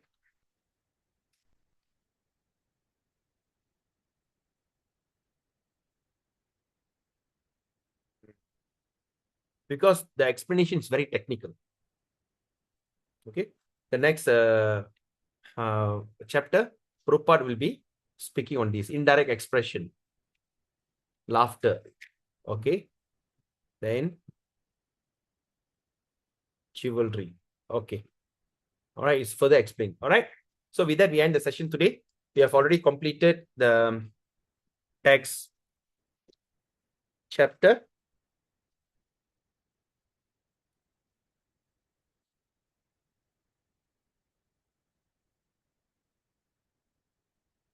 (33), 32. All right. So now we'll be going to chapter 33 tonight. All right. Tonight at 7:15. All right. Tonight 7:15, right? 7:15, yes. All right. So is there any questions? So please do take note. We're going to meet again tonight at 7:15. We're going to discuss on chapter 33. Okay. So by tonight, we finish 33 and 34. It's considered we have done with the second part. So now we're going to the third part. All right. The third part means, let me see. The third part means, what does it mean? That means, okay, we are going into Western section. First, we discussed on this Eastern. So now we spoke on Southern. So tonight, when we complete the Southern section completely, tomorrow, we're going to start the Western section or third part of the third sea. As we understand, nectar of devotion divided into 4 oceans: Eastern Ocean, Southern Ocean, Western Ocean, and Northern Ocean. So now we complete the Southern Ocean by today. And tomorrow, we're going to start with Western Ocean, which is divided into how many waves? 1, 2, 3, 4, 5 waves. All right, 5 waves of in Western Ocean. All right. So, any questions? Any comment?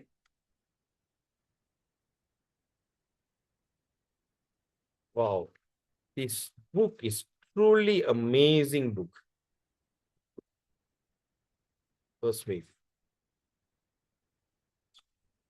Any questions, my dear Prabhus and mothers?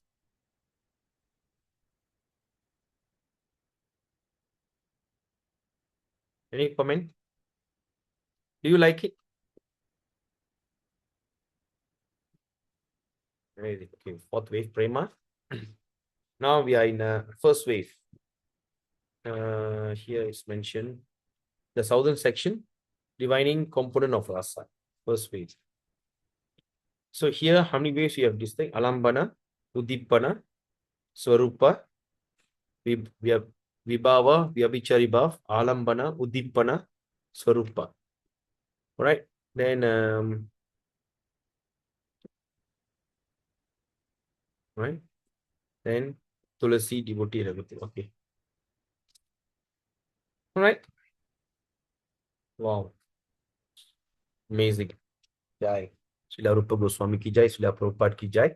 So, with there's no question, we end the session today. We meet again at 7:15. Hope that you all can make it. All right. Looking forward to see all of you. Vancha kalpatarubhyascha, kripa sindhu bevacha, paditanam pavinibhyo vaishnavibhyo namo namah. Hare Krishna. And also my request, if you find this session is good, if you whatever things that you've got to take away, anything that inspires you, please put up your enthusiasm or whatever things that inspired you. You can share it in the group so that let others, because since it's evening, so many people are available in the evening that all of them may you can encourage them to join tonight's evening class. All right.